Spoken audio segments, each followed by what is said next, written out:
Or 6 here. Yes. Hi friends, welcome back to my channel. My name's Ashley Aireonna, joined by Jose Sanchez, who doesn't know how time change works.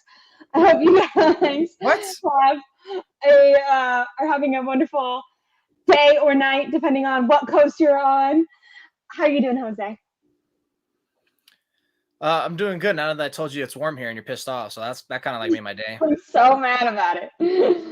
It's okay. My friends who I'm staying with they support my dreams and they watch my stream. And I've been trying to convince them to move to LA. So this is good information.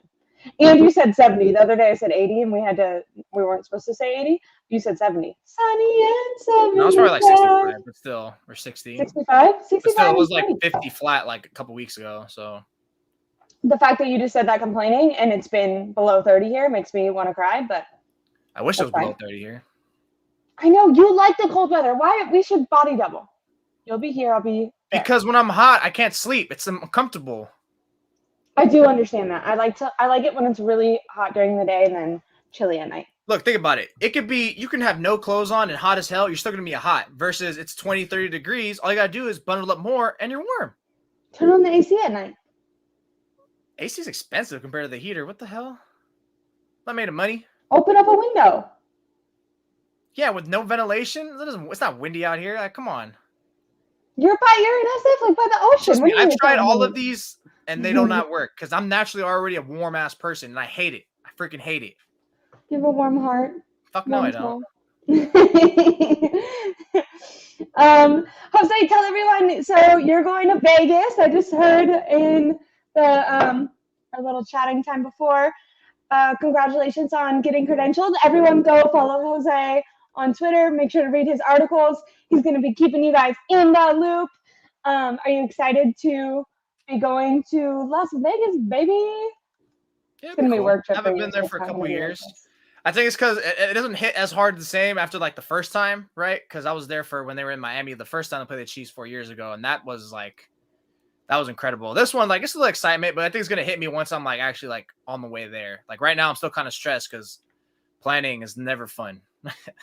I feel that. I feel like planning is always the worst. Traveling is like when I was trying to get here, I felt like stressed, and then once I was here, and you kind of adjust, feels way better. Yeah. But I'm excited. Figure it out. Are you gonna be taking your gambling addiction to Vegas? Your betting addiction? We're hitting the craps table. We're gonna crack the dealer. Tell me. I know like the slot machines where you do the thing and it tries to be all four the same. But do you play like the card games? I just play blackjack and craps, but I love craps. What's that? It's the dice game. Oh, I like that. Wait, yeah. What's the one like? It's like little checkers pieces, and you do red or That's roulette. Black. Yeah, I like that one too. That's the worst. That game has the worst odds next to slots. I don't trust people. So my two favorite are the ones that you're gonna lose the most on. Yes, because it's very RNG. It's very random. Jose, if you were gonna bet on the 49ers or Chiefs winning the Super Bowl, who would you bet? The Chiefs. Bam! Already out the gate. I told you this 2 days ago, and 2 days later, like I still haven't really assessed the matchup, but still, like the slower I keep thinking, I'm like, damn, dude, I just don't know how. But it's because of what we just witnessed the 49ers play in the last 2 weeks. It was not 4 quarters of football. It wasn't even 3 quarters of football. It was literally just a half. You can't do that against the Chiefs. Like, what are you guys doing? And especially the way it's like their defense is looking. Like, I understand, like, the one positive is that, okay, cool. Like, of all the three, between the last 3 teams you're going to face, the Chiefs, the Packers, the Lions, like, the Chiefs probably have the worst rushing attack, but it's still a very lethal one that can expose you guys. And I'm pretty sure Andy Reid's going to come up with ways of, like, we're going to take advantage of what the Lions and Packers did and also add our own wrinkle and figure out ways to adjust and then do ways that you can somehow counter to the defense to use Patrick Mahomes' mobility and find open lanes. Like, I think they're just going to keep getting, like, the defense, like, flowing to one end, dump it to Kelsey, flowing the right end, hand off, like, and then take shots, like, once every, like, 10 plays or something like that. So I'm very concerned about the defensive performance. And if that's the case, then, okay, cool. Like, can they at least get at least a few stops? Enough for maybe the 49ers offense? Because the 49ers offense, I think, is going to be the key to this game. Like, is Purdy going to be, like, on it? Is he going to look sluggish the first half and then start to kick it into gear the second half? Can they find success with McCaffrey? Because the Chiefs defense is clicking. They've been really stout this year. You know, like I said before, like after the game, the difference in the matchups from 4 years ago to the one in a week or so is Chiefs defense is stronger, Chiefs offense is weaker. 49ers offense is stronger, significantly stronger. The defense is weaker. Whereas there's a lot of holes they can take advantage of. And like, again, I get the Chiefs are weaker offensively, but it's still Mahomes. They still figure it out. I mean, they just faced pretty much a better defense in the Ravens, and they got shut out in the second half. So it's something to see, like, okay, you can ball them up, but what can you do offensively? Like, can the defense actually step up? Can they find their rhythm like they did in the regular season? So that's what concerns me. Like, can you actually find those 3 to 5 stops in the game to limit the damage, especially on drives that are looking promising for the Chiefs, to limit them to field goals, and then maybe like your offense can put up like 24 to 28 points, because that might be enough to actually beat them. That's kind of interesting, because usually when you think Chiefs, I feel like you assume that you'd have to score in the 30s, but you're right. Their last few games where they have looked more dominant have been lower scoring.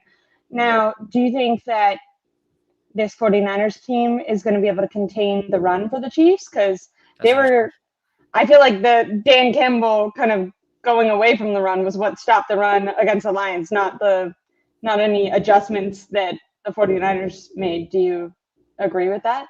No, the Niners made better adjustments in that second half for sure.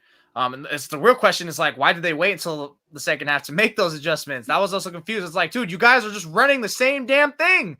Like, I'm seeing the structure. Look at these guys. Look at the way they're lining up. And like, again, I don't want to all beat up on Wilkes, because there was like 8 times in that first half where it's like, make the freaking tackle, dude. He's 3 yards down the field already. Like, what are you doing? I mean, so that's why it's like, I don't want to fully blame Wilkes, but it's like he's definitely getting like 70% of the blame, because structurally, at least like half of those woes or a little more could be negated if you actually know how to defend them better, or just on the fly better, versus just waiting till halftime. That's one thing that I thought always Robert Saleh was amazing of when I was more on hands coming to the 49ers, was he always likes to let his first few drives be more of a blank canvas, meaning we're going to be neutral, very vanilla, let them show their hand, make them think that we're actually weak, then cool, we're going to counter. And then after they realize we've countered a few drives, then we got to wait on their counter and see. So he was always like thinking like steps ahead, where it's like Wilkes is like, I'm just playing my offensive plan for the half, and then we'll adjust when we get there. Like, yeah, it doesn't seem like he makes in-game adjustment. Like he comes up with the plan before the game and then at halftime. There's nothing like in between. You can like look at something not working, and for some reason he doesn't adjust right then. That's been all season. So I'm not saying that's easy to do, but remember they were getting worked against the Rams the first game, week 2, week 3, whatever, week 2, week 3. They were getting worked against the Rams, and it's like, oh my God, what's this defense? What the hell's going on? Steve Wilkes, what are you doing? And then after the half, they pretty much pitched a shutout, except for that, that one sleazy like last minute score, and they outlost 6 points in the second half. That's amazing. They have a lot of games where they have pretty much shut out teams and looked amazing in the second half, and it's always like, this guy just waits until halftime. He does, and I wouldn't expect him to change, not unless Shanahan's in his ear saying like, stay vanilla, don't do too much of what you're doing, because there's definitely an element of that, but it's also like, dude, there's still got to be something in your bag that you got to like figure out a way, move a player, do something, because if you don't do that, then Andy Reid and Mahomes are just going to all day just be like, all right, we'll just keep going ahead, taking advantage of this weakness. Travis Kelce, are you anticipating that he goes off, like that they have a more balanced attack against this defense, or do you think that the Chiefs are going to try to run the ball more, since that seems to be the 49ers' weakness right now? Yeah, I think they'll try to like test the waters early, running the ball, and then they'll be overall balanced. Like, it really is going to stem from like if they seem success, and then they'll end up opening it up. Like, I just know, like, I'm expecting like the Chiefs to do that a lot, then play action, get Mahomes on the run, where they shift the play to the left side, swing them to the right, or shift the play to the right side, swing them to the left, and have someone that leak out. So I'm expecting to do they're going to do all that stuff. Like, it's just, they're going to have a whole plethora of things of what they're going to attack. And it depends on how the 49ers are going to answer that, and if they can adjust, if they're getting beat down like that after a couple of drives. Do you think offensively, because you said that you think this 49ers offense, obviously, I think starting at the quarterback position is more prepared to win the Super Bowl, but how would you compare it to the 2019 team? I think just skill position-wise, there's a huge difference. And with Christian McCaffrey, obviously Raheem Mostert was going off in those the game right before the Super Bowl and in the Super Bowl, but he wasn't even technically the starting running back. So how do you feel offensive position wise, player wise, going in 49ers against the Chiefs defense? Yeah, they're exponentially better than they were in 2019. Like 10 times, exponentially, significantly. Everything you want to use, like better running back, way better quarterback, a little better offensive line. Because people forget, like, what was so bad about that 2019 offensive line with the 49ers was their interior protection. Like center and both guards were always getting blown up. And guess who's right there? All pro Chris Jones.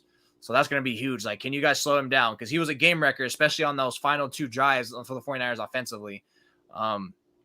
It's a lot more sound for them. So hopefully they can reduce them a lot, especially because of how they've had success with Aaron Donald in the last few years. And then you got Kittle, who's still Kittle. Obviously, McCaffrey trumps any running back combined on that 2019. Debo's way better. Ayuk's way better than Bourne and Sanders. Jennings is better, if not the same as Bourne at the time. So everything's on their Jennings side. is even maybe Bourne with like a step up. Yeah. So yeah, especially recently.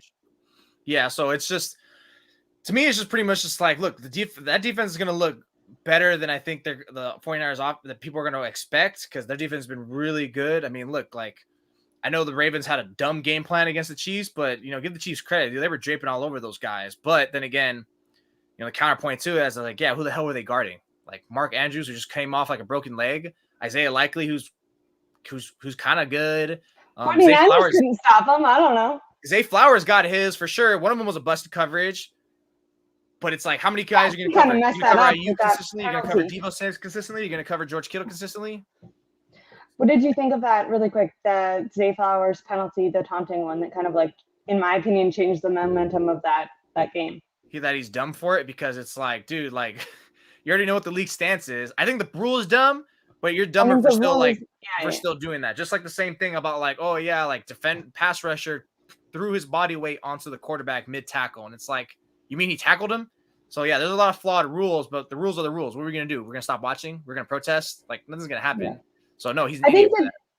I think that's an interesting thing about this matchup too. Like, going into the Lions game, my assessment was that the 49ers would win, like, prior to the game, because they were more experienced with a more veteran team. I referred to the Draymond Green clip when the Warriors were going against the Celtics the year that they won the championship.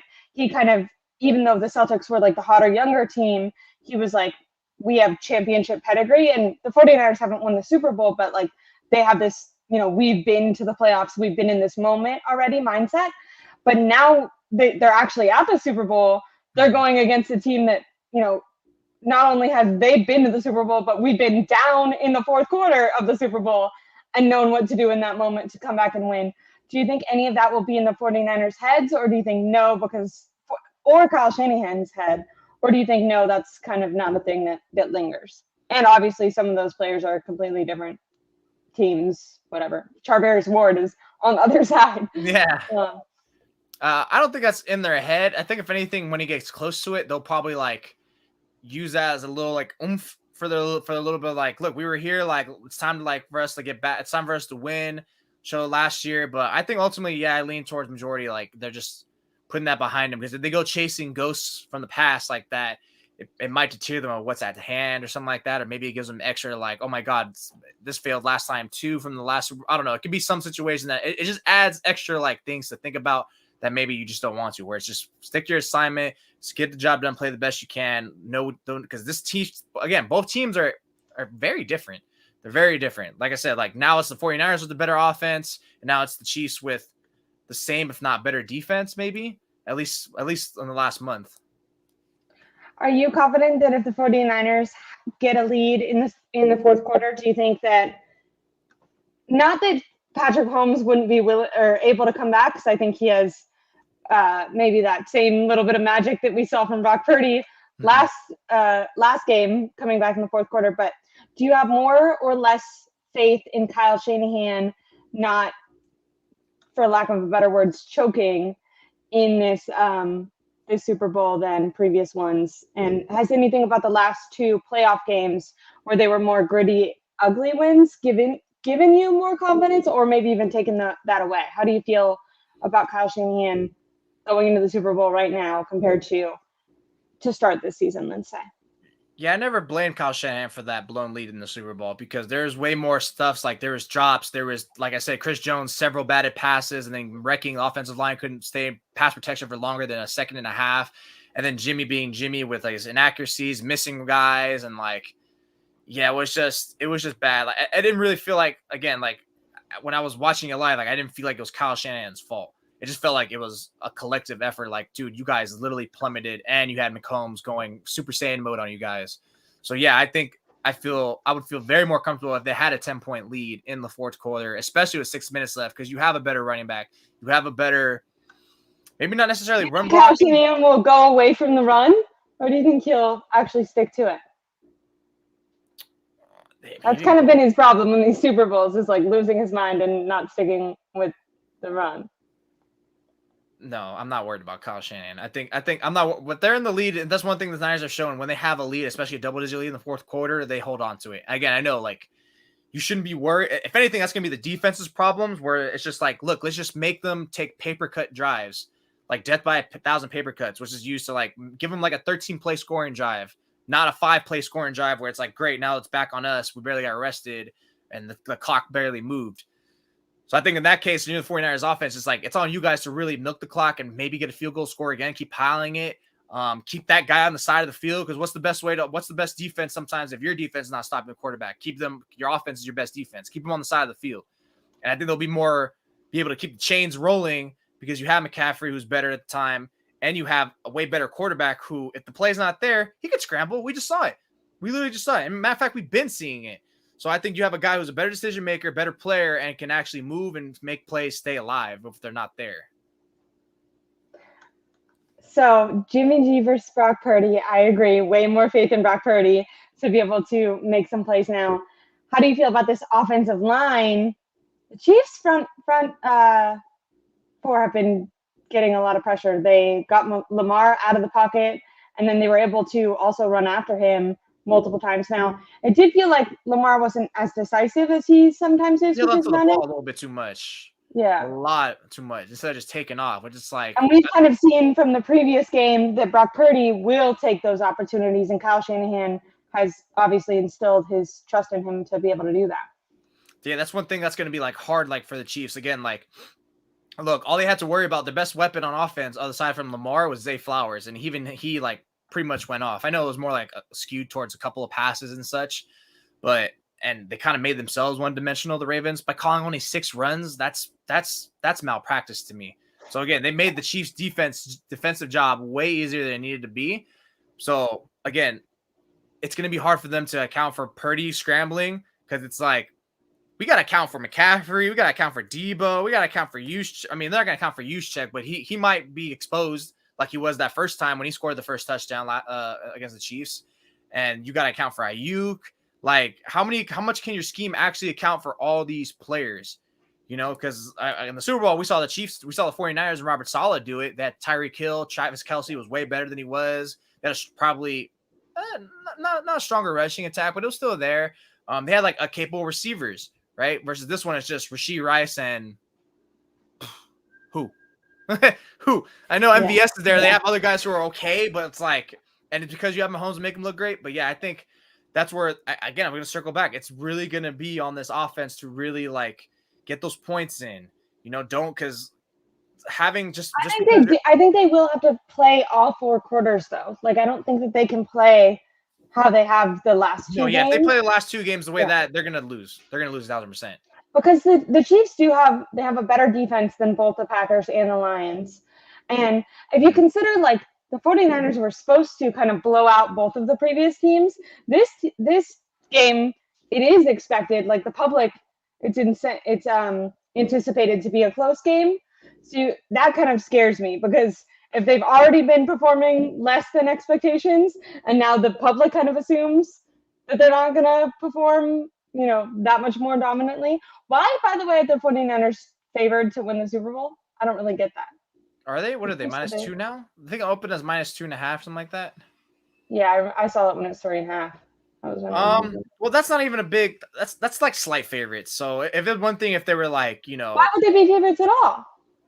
The Chiefs won 11 games, right? The 49ers they are won kind of the better team. especially like longevity wise, they are the better team. Like I know like the Chiefs have the better coach and the better like quarterback. But how many other areas do they have better than the 49ers? Not much. Not much else. You know, Kelsey is not the Kelsey of old. I know he's surging right now, and he's still going to be a threat and be lethal, but he's not like he was 4 years ago, right? Kittle's better right now. They got a better rushing attack. I think that's what it kind of dumbs down to, especially because, like, again, like, you know, the Chiefs didn't score in that second half. So as much as they had like a pretty like fairly dominant game, it's like, yeah, I don't think like you're going to get like a stupid game plan like from the 49ers, like the Ravens did offensively. The Niners aren't probably going to shut them out for a half, but it, you know, there's still something to say. Like, again, Steve Wilks comes out of the second half raring to go. Like, offenses don't go into the second half facing the 49ers and still are dominating. I'm just worried about because if Andy Reid and Mahomes look good against Saleh, and again, no, he didn't actually. They look good against Saleh for 3.5 quarters. Remember that 3.5 quarters in that Super Bowl. They had a perfect game plan until but you can't expect to hold Mahomes for 4 quarters. The fact you had 3.5 quarters should be amazing. Should be hung up as a gold star in your fridge. Now, last year, D'Amico Ryans, who was better than Saleh, got steamrolled. Right? We all saw that. They got steamrolled at home. To be fair, the 49ers had like a lot of injuries. I think Ward played, but he was super injured, if you remember, because he wanted to play against his former team. Was Eric Armstead out? That was because wasn't last year? No, Jimmy Ward. That was his first game back. Javarius Ward was there though. Javarius Ward. They were fine. There was no health concerns. There was nothing. Jimmy Garoppolo's the quarterback. There was no way for that. Yeah, they got steamrolled. They got obliterated. This time now you got a better offense, but a weaker defense and a way weaker defensive coordinator. Is like if he was running circles around Ryan, you're gonna run circles against Steve Wilks. If the 49ers, well, hold on. I'll ask. We've kind of already been talking about this. Do you have trust in the 49ers defense? But do you think, I was kind of under the assumption if they would have lost the way that it looked like they were going to lose going into the first, like the friggin', at one point against the Lions, it wasn't like, please don't lose to the Lions. It was, please don't lose by freaking 35 to the Lions. Like the Lions were on pace to score 60 points. Like it was crazy. So going into that first half, I was kind of the assumption that if they continued on the path that they would, no matter the success they had up until that point, just based off expectations and how poorly they performed, I thought Steve Wilks might be out. Do you want to agree with that assessment based off the Lions game? And then do you feel differently about the Super Bowl and the Chiefs? Like, is there something where it's like kind of like there's no shame in losing to the Chiefs, or maybe do you feel like it depends on the game, like if they got blown out versus it being a close game, or do you think no matter what at this point Steve Wilks will be back next year? If they win the Super Bowl, he'll probably be back. If they lose, there's going to be definitely discussions. They're going to consider their options, but at that point, who's out there really, right? Like who's really out there that actually can fill that spot? But yeah, it's like it's really not dramatic to really freak out about this 49ers defense because they let up 24 points in the first half in the NFC Championship game. That's unacceptable. Again, I know the Lions are a fairly electric offense and they were going to get theirs, but it's not only just how many points you gave up, it's the way that you did it. They scored on 4 of their 5 possessions, I think, that drive, or they scored a touchdown on 3 of 5, whatever. And you basically also had the most yards the 49ers have allowed, I think, in a first half since Kyle Shanahan's been the head coach. I saw that stat. Yeah, I don't know most rushing yards too. But I think it was like of all time, like since Kyle Shanahan's been the head coach there, it's the most yards they let up in the first half. Like that was disgusting. That was embarrassing. There was no excuse. And to me, it's just pretty much like, look, you missed tackles. You didn't want to adjust early. You wanted to wait. I mean, luckily it paid off. But if you do that, if you wait, if you keep having miscues, it's not going to go fly against the Chiefs. That's not going to fly at all, you know? And they're going to be too calculated, too experienced, literally, they're just too prominent. So you just can't do that. Maybe you can mess up for a drive or 2 or 3, but you can't have like a whole half. You're not going to win that way. And that's why I'm pretty much don't really see myself having much more confidence in the 49ers of possibly winning this game, going to that game. It's because of how the defense has constantly looked this way, how pretty much the whole team has constantly looked this way. And it's like, dude, like I just keep losing my confidence. Even when you guys are at the top of your game, like it was a toss-up of you guys beating the Chiefs, Bills, or Ravens in the first place. But now it's like how you're looking right now. It's like, man, like, those are not going to break away like too well. If you're not going to get away with that too well against the Chiefs. Definitely not. Now, are you nervous about Isaiah Pacheco kind of running? Because the run game setting the edges have been a huge problem. I will say, I think that Jair Brown was really pivotal, but even he gave up some big plays. Nick Bosa, they were running like straight around him anytime he tried to go straight for the quarterback. I know he finally got 2 sacks. Jared Goff is not mobile at all. Obviously, Patrick Mahomes is not going to have that problem. Fred Warner's been pretty bad too. Like he's had some bad stretches. His tackles like crazy, right? It's been bad. Yeah. My takeaway was that Fred had a really bad game, but then I heard Kyle Shanahan say that Fred played like a defensive MVP, and I was like, oh, maybe I was really emotional when I. No, he did play. Maybe not in the entire game, but like that's why I said like he had a bad stretch in that game, especially that first half. It's like, dude, like, what are you doing? Like, but then again, for the plays he was giving up, we also saw him like making like pivotal line of scrimmage or behind the line of scrimmage stops. That was like, okay, made up for it. And it's like, like, come on, dude, pick a side. We kind of everyone wants you to kind of like be on the good side, not keep letting. Well, I think the thing is like you expect. Like, you're not comparing Fred Warner to, like, a average linebacker. You're comparing him to himself. We're holding him to a high standard, so that's unacceptable. You know, it's the same. Like, we can criticize him. Like, dude, like, we know he can play better than this. He's not a bad player. You know, it goes the same thing with, like, any other player on the team. It's like, dude, you're better than this. We know you're better than this. What the hell's going on? Like, I remember he had a missed tackle on Amon-Ra St. Brown on a key 3rd and 9 play. And it's like, dude, you missed the tackle. The Lions, like, their thing, right, is normally that they kind of don't treat third down like third down because they're always going to go for it on 4th down. But they kept freaking getting it running the ball on 3rd down. That was crazy. And there was multiple times they needed, like, over 10 yards. Most of those in the first half was Amon-Ra, though. He converted 4 of them. The 3rd and 12 was the running play. Then there was a 3rd and 9, that 3rd and 14. Like, all over Amon-Ra. Like, I saw the stat. Like, he had 5 catches. All 5 went for first down. 4 of them were on third down. And it was just like, that's what I'm saying. That the whole game plan that first half was just run the rock with these 2. But then who's going to be on Kittle? Because that's like the same thing. Like they're talking about like one star. They have a good running back, the Chiefs, and Isaiah Pacheco, and then they have Kittle, I don't even know who they're going to put on Kittle. Ward? Not Kittle, sorry. I don't know who they're going to put on Kelsey. Fred Warner now at his stage should be able to man up on him 1,000%. For sure. But that's if you man up. They didn't man up in that first half. They did a little more in the second half, it looked like. But that's not been their MO, not a huge man team. I feel like that might have to be the case. We're going to have to be a little more man. Because if you let Mahomes just sit in the pocket, and given the way the pass rush hasn't really been, straight firing for the first 2.5 seconds, he's just going to be able to dance around and find some guy, and he's going to find the leaky holes in your zone. So that's why I'm really concerned with this defense, man. It's like, I know they don't have as much talent at all compared to like, the Lions especially, right? They don't have the talent like that. Like I know Rashee Rice is a good receiver, but come on, compared to who you just faced just now, Amon-Ra, like get out of here. And I know Kelsey is good, but Laporte has been better than him this year. It's just Laporte did not make that much of an impact compared to like what he normally does, though. I don't think. I think that's just because the run game was working so well. They weren't like like he just had a few nice catches, but he wasn't really like the impact player. They didn't need him to be basically, but yeah, it's just the worry of me in the defense, and it's just like, okay, cool. If that's the worry, that's going to it's going to demand the offense to really continue to score and score and score. Yeah. And you can't do that if you look the way you did the last 2 weeks. We can't have Purdy look like a game manager 1 half or look crappy 3 quarters and then pull it up something as like, no, there's not going to be those moments. The Chiefs aren't going to allow you. You can't blame it on, because it's back-to-back weeks. It's not like you could blame it. The first, I felt like against the Packers, you could kind of blame the rain and rust, but now you're like, well, that was clearly I didn't even think that was legible. Why are they coming out like that?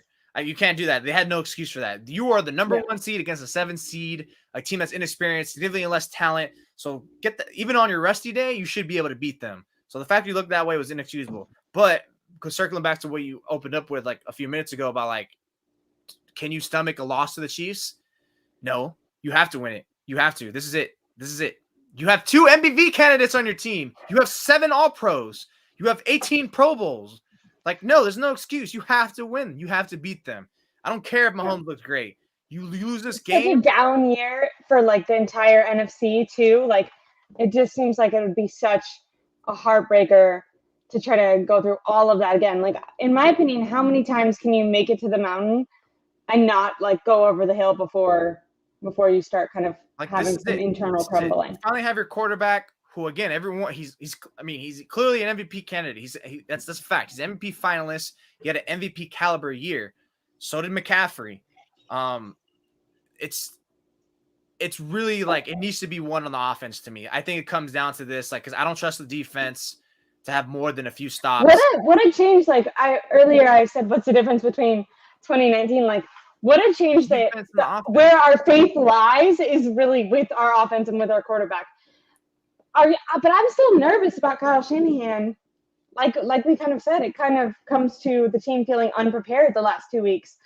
And when I think of Andy Reid with 2 weeks to prepare, I think his team is going to be ready to rock and roll. Kyle Shanahan, when I think of that, I kind of think of overthinking. Yeah, he could be prone to that because sometimes he does get in his own way.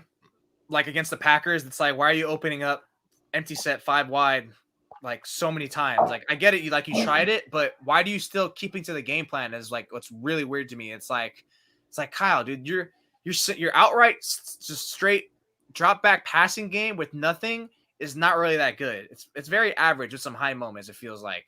So that's why it's like you can't just have a straight like we're just gonna go guns a-blazing, draw, let's go. Like, no, you're not gonna do that way. You got to do what you do with a little more balance.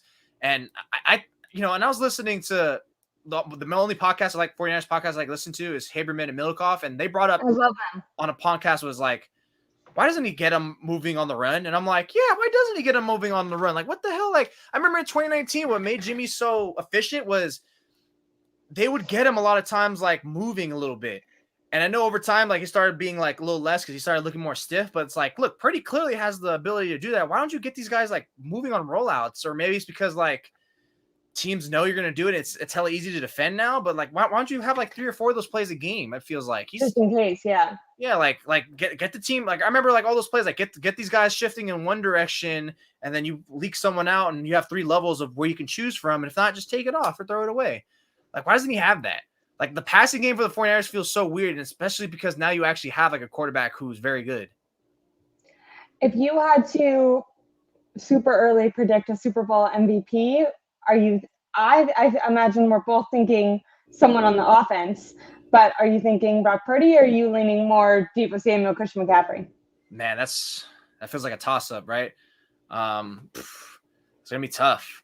It probably would be Brock Purdy, though, because it's pretty much been a quarterback award for the most part,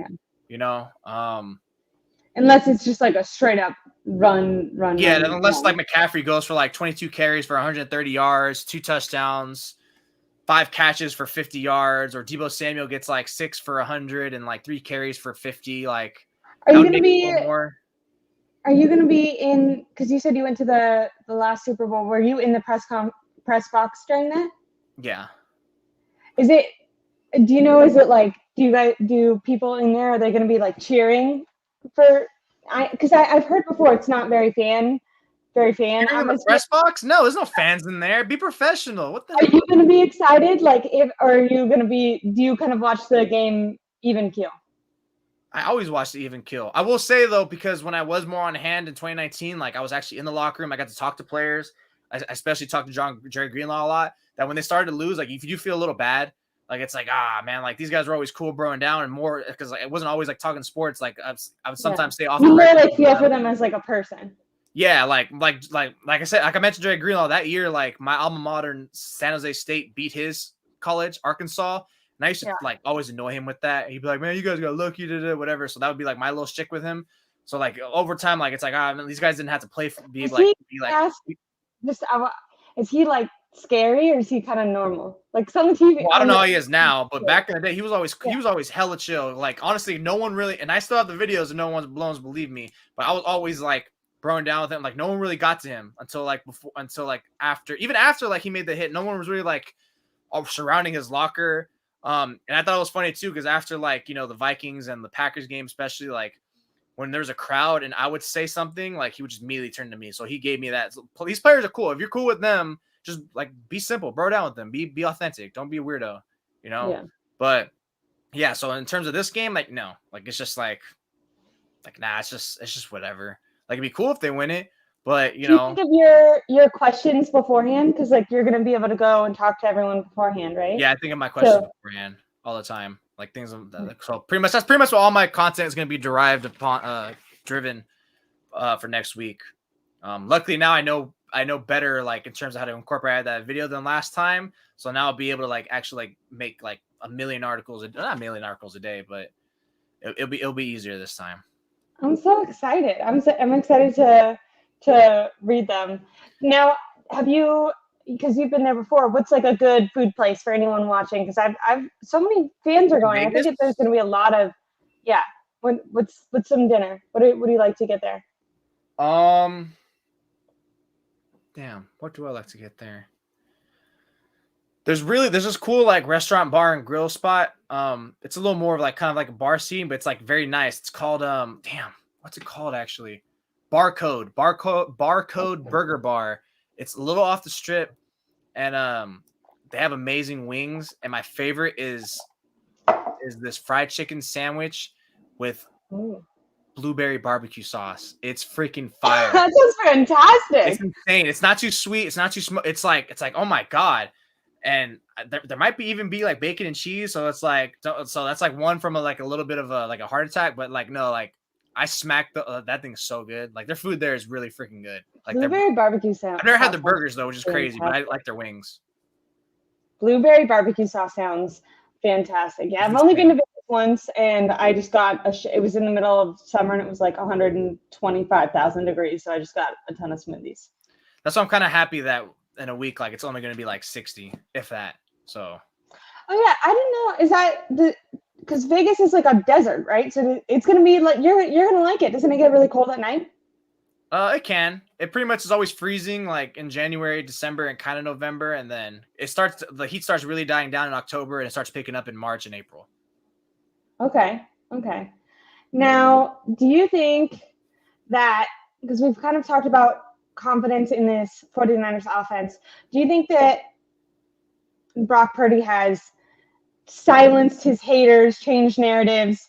I saw Ryan Clark go from saying that Ryan Clark. He kind of switched up from saying it was, horrific for him to even have to consider Brock Purdy to be in the MVP conversation. Obviously, Jared Goff was better, to then calling Brock Purdy the obvious franchise quarterback for the San Francisco 49ers. So huge turnaround in just a couple days there. Do you think that Brock Purdy is the obvious franchise quarterback? Do you think that that's still to be determined, depending on how he plays for the rest of his contract / the Super Bowl? Has he silenced his critics, changed the narrative? He's never going to silence his critics. That's the thing.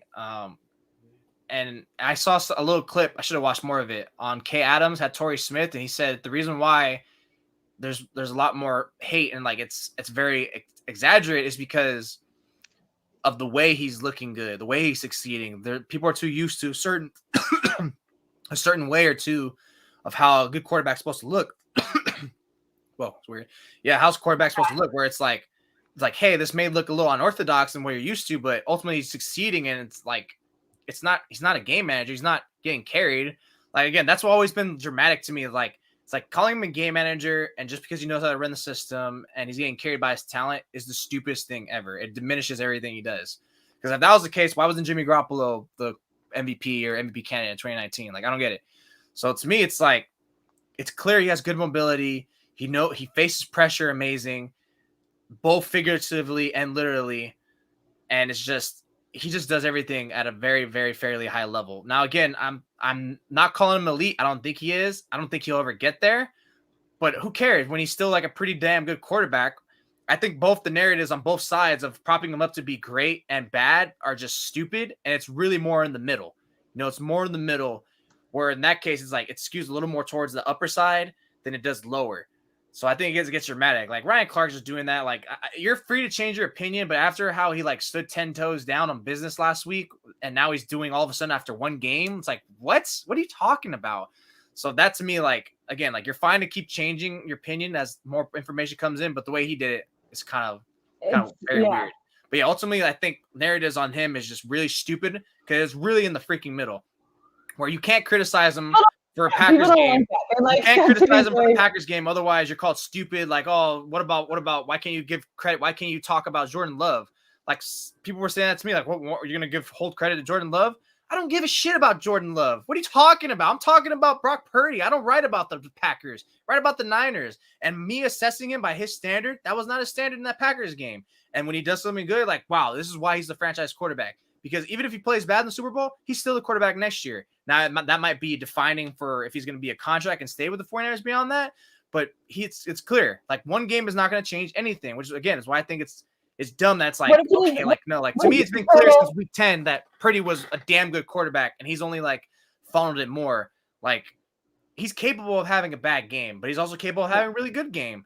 But he has more good games than he does bad games. It's just been a little weird, especially the last 2 weeks.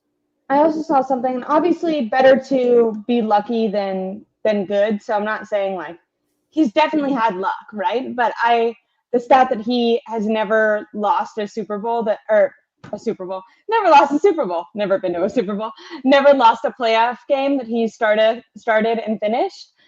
He's in his second year, back-to-back, getting the team, going along with the team. I'm not going to say carrying, but definitely being a positive force in the team collectively. Way better than any other playoffs that they had with Jimmy Garoppolo. Like, Garoppolo was really there for the ride. It's kind of weird, like the standard that we have for him for how young he is in his career, the fact that he is coming off a UCL. Like you said, he can't be elite, possibly never will be. And I agree with that, but I don't agree. And I'm not saying you're saying this, but I don't agree that he could get even better. Like, he hasn't had like, last offseason, he was like rehabbing his elbow. So like, I definitely think this could be. Now, do you think if they win the Super Bowl that this is almost like a legend making performance? Yes. Like, starting when quarterbacks win this early on in their career. Solidifying Kyle Shanahan's legacy finally. Like, how long have, for lack of a better words, like, nerds been, arguing that Kyle Shanahan is a number one play caller and coach? His scheme has taken over the NFL, but there's still that, rational criticism, or, can he make it over the hump? He always chokes in the big moments. So I do think, talk about narrative changing games, as they won the Super Bowl against Patrick Mahomes, like, yeah. Then okay, this is such a thought experiment, hypothetical. Maybe there's no way you could answer this authentically, but say they win the Super Bowl, but then next year miss the playoffs. Brock Purdy's still getting a contract after that, or does it kind of they miss probably the depends, playoffs, right? Because if they miss the playoffs, it's probably an injury. If they miss the playoffs, it's either number one, injury, number two, he regressed massively, like really massively. Yeah.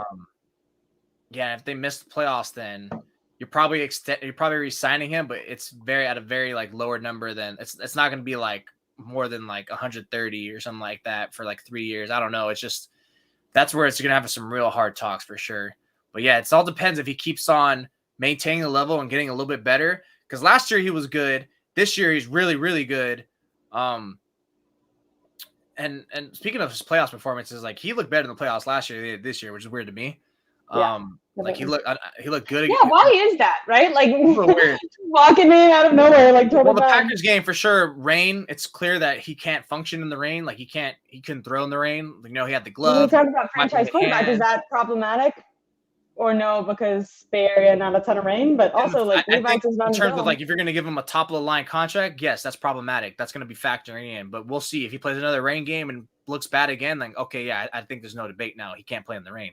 But and then last week, it wasn't necessarily that he was poor in the first half, but it's like he wasn't good for sure. He wasn't good. He looked like a game manager out there in that first half. He's missing before that pick. He was missing. Not even. He was throwing the ball to the other team, kind of.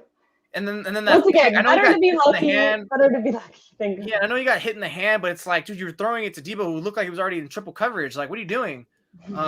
It's just he just didn't look. But you kind of need that, right? Like, when we're talking about going against Patrick Mahomes, like, to me, Brock Purdy playing at a game manager level won't. It's interesting, right? Because I think all year we've kind of said, like, just don't turn the ball over, and I do still think that that's going to be the most important thing for Brock Purdy to not do. But, like, he's going to have to take some chances in my is that fair to say? Like, I think he's going to have to be above average. Like, Patrick Mahomes is so good. Do you think that just doing enough will be enough to win, or do you think that Brock Purdy's going to have to, if they walk away with a Super Bowl victory, we look back and Brock Purdy has some highlight level plays? No, I don't want him to take chances because then you get the version of himself against the Ravens game. And he admitted, like, yeah, I was pressing. Like, you get that stupid pick. That was the worst pick he's thrown all year. So I don't want that version of him. I want the version of him where he's playing like in control and takes shots when they're necessary. That's when you get the 280-yard guy for 2 to 3 touchdowns who's completing 60 to 80, who's completing almost 70% of his passes and has a few scrambles that are sweet. Like, that's the guy I want. I want the guy who I saw against Jacksonville. I want the guy who I saw against even the Commanders. I want the guy I saw against the Steelers. Yeah, we got to see those guys, not the guy from last 2 weeks. Yeah, the guy from last 2 weeks, it's probably going to lead to stalled drives. Not unless you have McCaffrey who can carry some of the load, which I think they should be able to because, the Chiefs don't have Charles Omenihu anymore. I know he's a big prominent force in the pass rush, but still, like, just the fact that you're going to have to be a little more thin there. And it's pretty much just Chris Jones and just a bunch of, I think George Karlaftis, yeah, he's pretty much a force in the pass game. But yeah, I think you really want the unique Purdy to be as close as possible to those guys in those games I mentioned. Like that, we want to see the guy who made the case for MVP caliber, and this is the game to win it. This is for all the marbles. He plays significantly less than that. He plays like he did in the last 2 games, and they lose. Then my goodness, like the floodgates are going to be on him. He's going to prove everyone who's dramatically right or who's dramatically harsh on him already. I'm going to be on his case. Like, what the hell was that? I'm not going to think that it's going to make him a bad player. It doesn't change really his season, but now it's like, okay, well, shoot, man, now we'll put into context. He had 2 bad playoff games, and I guess the third in the Super Bowl. But if he does play good and comes close to that, if not the same level that we've seen him in all those great games, then it's like, my goodness, we know why he's the starter. Now we know why they're here. This is why they won and why they lost last time, because they didn't have this quarterback who was even half of what Purdy was. Can't hear you. Did your mic situation send? Did something die? You got to see something switched.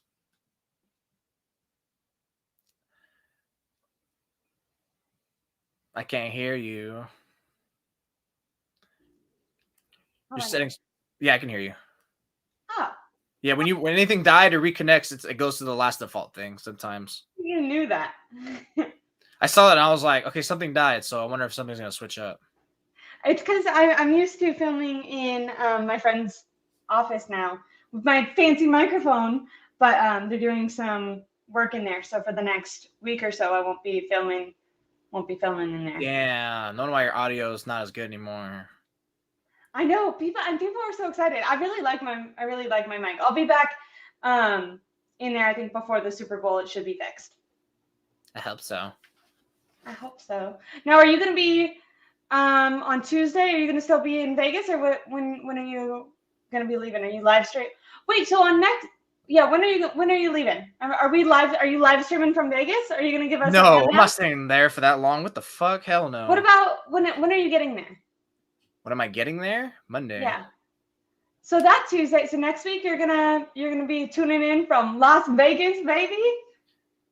Yeah, my hotel room. We'll see. I don't know. I don't know what my schedule's gonna be like because I know the pressers are like at 11, 12, and 1, and it's like 40 minutes. He's trying to cancel on us midstream, you guys. It's a week away. He's already giving us excuses. Shut up. You're always late. I'm just kidding. But speaking of Vegas, I wanted to do some betting, maybe. If you were going to gamble on, so say the 49ers lose the Super Bowl. Right now, do you think that they blame Kyle Shanahan, Steve Wilkes, or Brock Purdy? Kyle Shanahan. Kyle Shanahan? I disagree. Tell me why. I think Kyle Shanahan will get away without the majority of the blame. He's always, I feel like, with that 2019, people go back to Jimmy Garoppolo. If they lose, well, no, because honestly, a lot of people I feel like blame Kyle Shanahan for that last Super Bowl 4 years ago, and I mean, again, you deserve blame for it for sure. You're the head coach, but he wasn't a significant factor in that loss to me. It really was more like Patrick Mahomes went god level tiers of a quarterback. Garoppolo couldn't throw. Your pass protection couldn't hold up. it was just not a good combination of things. But yeah, I think it's going to be Kyle Shanahan because it's going to be then like, oh, you can't win the big game. The Chiefs have his number, and then he already has the baggage that people believe it really is his fault.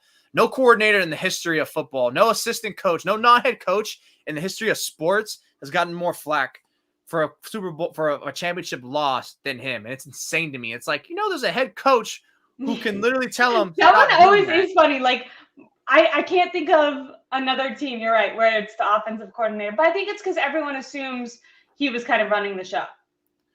Yeah, he was running the offense, but you're the head. But just like with Kyle Shanahan, just like Steve Wilkes runs the defense, Kyle Shanahan can tell him, no, you're running this. And he's doing that. I don't think they've been blitzing as much when they switched him from the booth compared to the first half of the season. That's Steve Wilkes' MO. That he would overly blitz, right? And then now you weren't seeing that in this last game either until the second half. All of a sudden, like, okay, now we're seeing more blitzes, seeing a little more man. I'm pretty sure, like he said, like, you have my permission to use the man coverage. That's where I think also another part of me kind of skews a little bit more of my judgment is because Steve Wilkes is kind of playing a little more vanilla. Like he should be doing more for sure, but I think he's not playing to what he's accustomed to, right? Because he's running the system that Shanahan wants, the 49ers system, and it's not like it's really his baby. And the Rams did that. McVay had Raheem Morris do that. It's like, hey, Brandon Staley left us the keys to the car. You're using it. And I think his was even a harder learning curve because he always ran I think what he ran was like completely heavily contrasting to what the Rams did. But he adjusted and he was solid, right? Yeah. Now he's incredible. Yeah, and Wilkes has been what he was able to do with that defense this year. Wilkes, yeah. So I mean, that's where it's like always like I feel like it shouldn't be him. I think no matter what, for sure it's going to be Kyle Shanahan, Wilkes. But again, if they lose, like Purdy's gonna get. It's probably gonna be. I think national. It depends what kind of context we're talking in. We're talking like our spaces, like local and 49ers people. It's gonna come down. I think unequivocally Shanahan and Purdy, and then I think for all of us, we'll probably look at Wilkes because for sure if they lose, it's gonna be because of Wilkes. Like they could like. I can see Wilkes taking the blame in the sense of maybe not like narrative wise, but if the defense gives up, above, like if they give up like 30, I can see them firing. So yeah, anything bad than them with Steve Wilkes. They're not going to move on from Brock next year. You know what I mean? Like they might not, depending on what he does, they might not extend him or they might. But off of one game, they're not going to move on from him. And they just gave Kyle Shanahan an extension, so they're not going to move off from him. So I do feel like if there is something where it feels like disastrous and they have to make some sort of move, that Steve Wilkes would be the scapegoat. We kind of already saw that earlier in the season. Yeah. That at that point, I felt like the defense wasn't even doing as bad as it is now.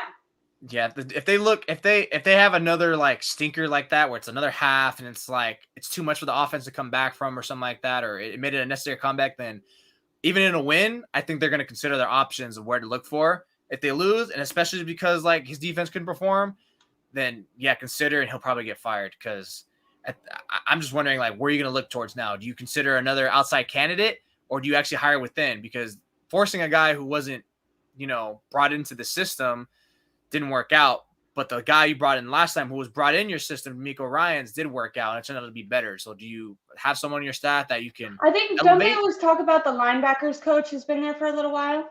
I think Johnny Holland or something like that. Yeah. I mean, I don't know. I don't even know if any of these guys want that necessarily. I'm not sure. It's always little.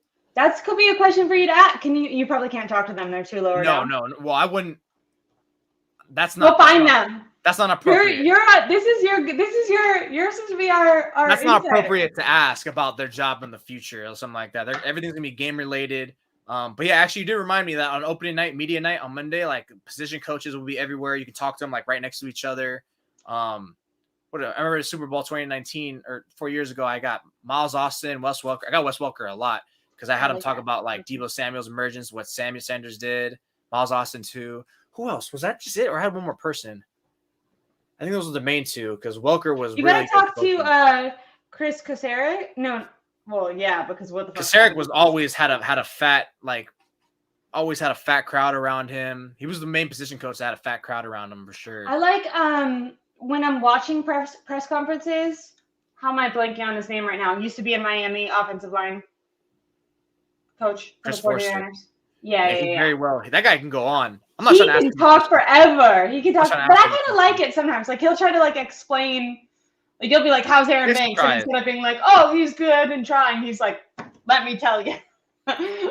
The funny part is, I don't think he's explaining anything even half like that to his players. I'm pretty sure there's a lot of swear words and like, we're going to fucking do this, like that. Like, I'm pretty sure it's like that. Was it you that told me to look up that video like forever ago? Because I didn't know the background of him. Were you the one that did that? I didn't tell you that. You didn't know he did for me? I didn't know. And then I found out. That was like 10 years ago, though. I know. I like him, though. He seemed funny.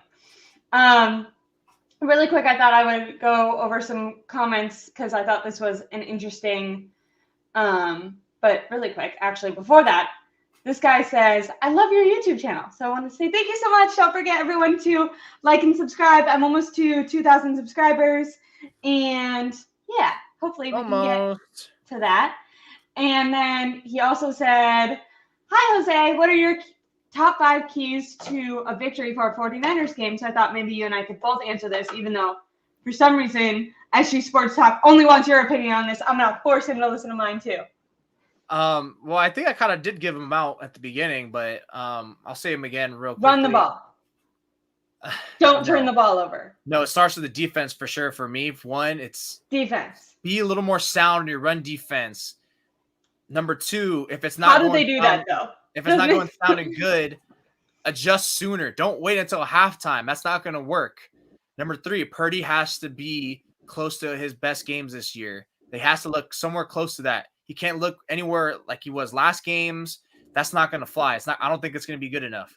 And then don't get too Kyle Shanahan. Don't be too stubborn with one line of thinking. Don't overly run the ball if it's not working. Don't overly pass the ball when it's like, what are you doing? And if Purdy doesn't have it, then it's like, don't force him to keep throwing it. And then obviously turnovers, right? Obviously turnovers. It's just, I think if you have 1 turnover, that might do it. But 2, it's going to be all bad. If you were, once again, back to gambling, since you're going to, the theme of this is that Jose is leaving us to go to Vegas. If you were going to bet that Brock Purdy or Patrick Mahomes threw a turnover, or they both kept the ball clean, what kind of game are you anticipating? If they both kept it clean? If they kept it clean. Do you anticipate that either of them will, like, if you were going to bet right now, Brock Purdy turns the ball over, yes or no? Patrick Mahomes turns the ball over, yes or no? What do you think? I feel like Purdy probably turn. I'll be more prone to bet Purdy yes than Mahomes no, for sure. Yeah, they just haven't. And I know they actually have been a really good turnover team this year, I think, right? The 49ers, I think they're in the top 8, top 5, actually.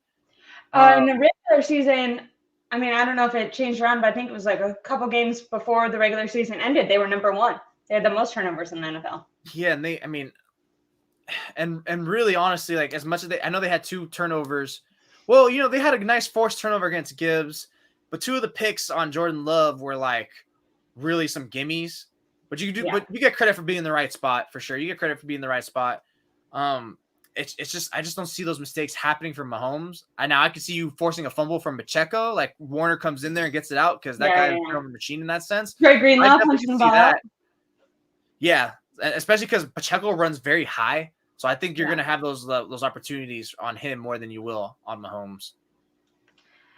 Hopefully no penalties, though. For some reason, when you were talking about punching the ball out, all I could think of, remember that one time that the ref kept blowing the whistle and Drake Greenlaw for like 10 seconds kept hitting the ball, trying to get it out? It was a regular season game, but he just did not stop. I don't know if he about right though. went mute or was like, no, at this point I'm here. Now, someone said that the 49ers should watch the Buccaneers versus the Chiefs game.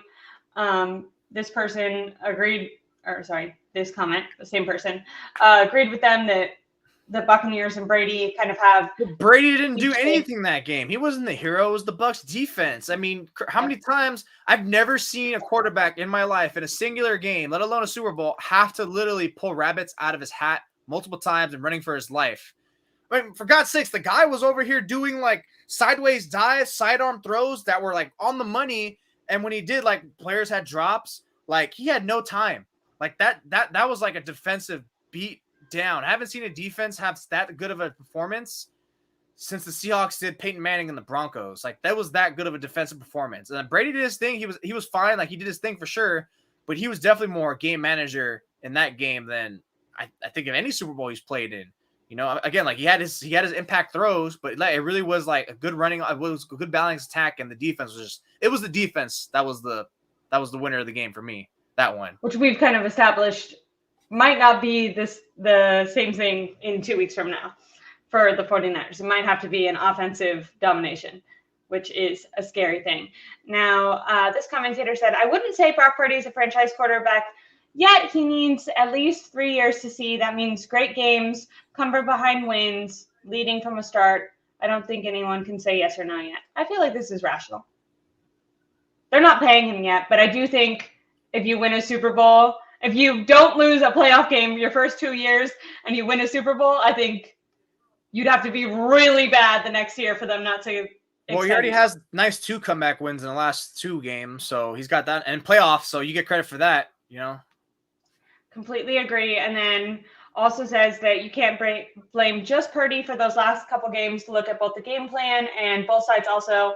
I feel like we did do that. Kyle Shanahan had a shitty game plan. Yeah, Packers game especially. I feel like he was neck and neck with Purdy, if not worse. Yeah. And actually, I remember as the week went on, I started to be like, no, yeah, I think I blame Kyle Shanahan more for that game because, look, I get Purdy was playing bad, and he deserves to be criticized for it for sure. It's like, God, why can't this guy throw in the rain? And even when it was fine, like he couldn't do anything. But Shanahan, if he clearly doesn't have it, why are you continue to put him in that situation? Like, I don't get it. Give him some gimme throws or lean on your MVP running back. Like that was stupid to me. On top of the 2-minute handling, like what the hell was that? Like, you know, it was just really bad. And this last game, like he didn't have the best game plan. Like, look, the offense wasn't like, you know, pitch perfect, wasn't that great. But to me, they were okay. You know, they were okay. It should have been better, though. Again, it should have been better from the standards we're used to seeing from them. I completely agree. I was just reading the comment. This person is extremely. I love when people type with capital letters and exclamation points. So he really puts the Super Bowl 2019 loss on Kyle Shanahan, which I think if we're being honest, it's a mix of Jimmy Garoppolo and then also Kyle Shanahan losing his goddamn mind.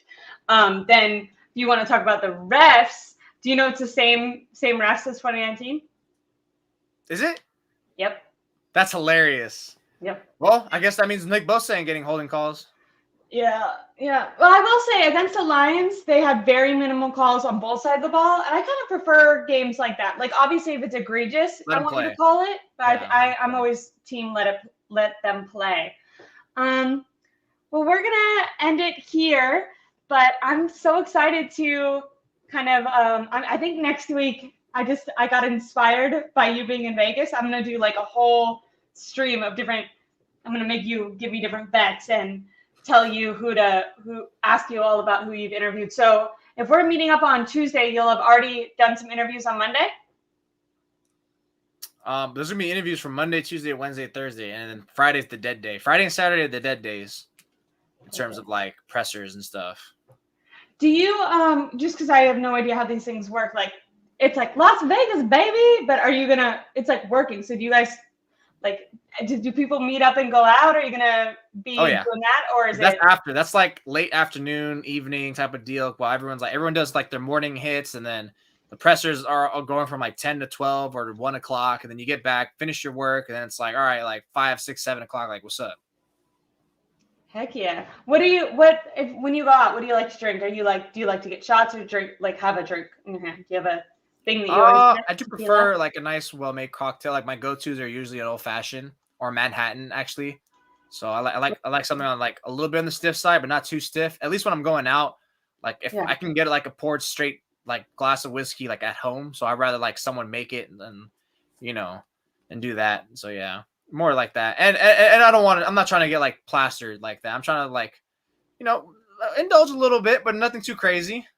I like, what is it called, a screwdriver, when it's like orange juice and vodka? Juice. I like that. I like those a lot. I bet you do. When I was younger, I liked the ones that are, is it called, I don't know if I can say this, but Sex on the Beach, it's cranberry juice and vodka? No, cranberry juice and vodka is just that. Sex on the Beach is like an actual really like kind of sweet drink, a really sweet drink with multiple. Ooh, I like lemon drops. Last time I was in Vegas, I got a lemon drop. Lemon drops are so sweet. I hate the sweet so drinks. good. I hate the sweet drinks. They're kind of like smoothies, but like more fun. They're just too sweet for me, and I'm not a sweet tooth in general. So Okay. Well, have fun. Drink lots of water. Bring hydration packs. I'm so excited for you. Gonna ask you all about it. Wish I could be there. Gonna live vicariously through you. Everyone, thank you so much for joining. Please like and subscribe. And like I said, follow Jose on Twitter because he's gonna be bringing you all the fresh and fit 49ers content. And we're gonna be breaking it all down here. Can't wait. Hopefully we can change Jose's mind because we opened this 2 minutes into the stream and you said that the 49ers were not going to win. we'll see. So hopefully. Whiskey sour. Yeah, I like it. There you go. Good night, everyone. Have a good Tuesday. Bye. See you next